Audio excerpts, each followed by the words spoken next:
Hello, everyone. This is Elijah, the co host of Fate Podcast, and we're going to have a new segment called the 5 Minute Review.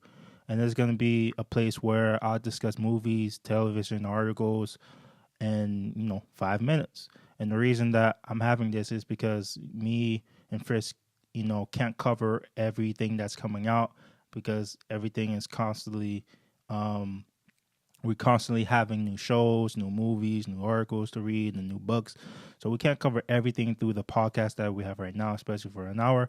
So now this is a place where we can just review something that might not make it to the podcast, or something that I like and Chris don't like, because we agree on what shows that we want to do together, so we can talk about it. If I like something that he doesn't, we don't talk about it, but I want to talk about it. This is the place to be. So today's topic is going to be Halloween, the 2018 version, and I finally saw it a couple of days ago, and um let me give you the review. So this is a sequel to the John Carpenter 1978 movie Halloween, and the movie, the 2018 movie, takes place 40 years after that. So basically, the plot of the movie is 40 years. Mike Myers been in a mental institution, and the lone survivor of that night, Laurie, who is played by Jamie Lee Curtis, older Jamie Lee Curtis, of course. Um, she is preparing for Mark Myers to return. She learns how to take care of herself, to defend herself, her guns, whatever. So she's basically waiting around until Mike Myers come out, so she can kill him. And the plot wasn't impressive to me. It was okay. It was similar. It was a basic horror movie plot where the killer escapes and goes on a killing spree, and you know they have to fight off um him throughout the whole movie until somehow, some way they kill him, but then they found out he escapes. That's basically the whole plot of the movie, and it has a. And then I can only say have a couple plot holes that was just like I'm sure scratching my head. One of them is how did Mike Myers escape from the bus? How did he find the detectives at the gas station? No, the reporters at the gas station, and I had to scratch my head because I'm thinking, are you Batman? I don't know, but you got plenty of plot holes, but with the killing was good, so you got that. Let's move on to the characters now. Really, there's only three characters you really need to know in this movie.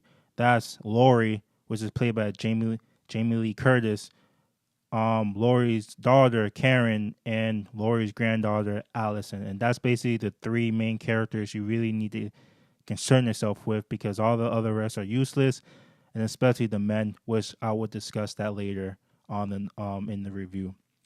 But Laurie, they made her into a really powerful woman, independent, strong, knowing to defend herself, knowing to use guns. Really don't need anybody help except because she can do anything on her own, which is a good characteristic to have. I'm not complaining. Karen character was kind of annoying in the beginning because she was so naive, thinking that people are nice. She also said a line in the movie where all people, there are nice people in this world and they don't want to hurt each other and blah blah blah. She was annoying in the beginning for me. And Allison character is basically Laurie's character in the 1978 movie. She's the innocent, don't know better, nice, pure, um, and really sometimes gullible. But that's the three characters that was in the movie. And we can also discuss Mike Myers, but the way they make Mike Myers in this movie, he has no motive, and he's basically a man that goes on a killing spree. Now let's move on to the theme of the movie. Now there's two themes of this movie that I feel that I need to highlight. One of them is this definitely was a woman's empowerment movie, because one, three women survived at the end, and two, all the men in this movie was useless. They either died, cheaters, sexual harassers, betrayed one another, and of course, stone cold killers. So there's is really focuses on the women in this movie and less on the men, and how the women can take care of themselves. They don't need man to help them out in any situations, which is understandable until it's not. And the fact that they made the men useless was I didn't like. Like every man that was there really wasn't doing anything. The way they portrayed the men in this movie, I understand that sometimes that these happen with men and stuff like that, but there wasn't one strong man that was able to help out and whatnot. So that's why I feel like this really was a women's empowerment movie that, and especially what's going on in Hollywood, this is the direction they chose.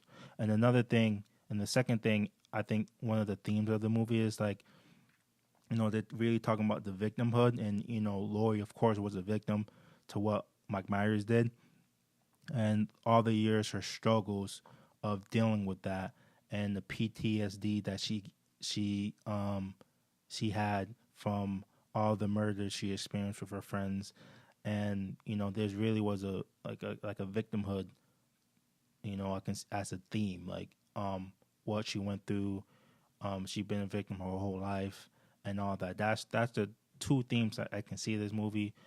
If there are any others, let me know. But overall, I enjoyed watching the movie. I feel like I ain't waste my time, I ain't waste my money or time seeing this movie. And it really had enjoyable scenes. And there's one scene in this movie with Karen that I really enjoy a lot. It's one of my favorite scenes in the movie. But at the end of the day, what you guys think of how Halloween is? Was it a good sequel? Was it not? Let me know. Leave a comment below. And I'm gonna do more of these 5-minute reviews. And if you also want to, if I do a review and you want a longer review, I can try to make that happen. Follow us on Faith Podcast. Follow us on Facebook, Instagram, Twitter, wherever. And listen to our podcasts on SoundCloud, iTunes, wherever you listen to podcasts at. Until next time, peace.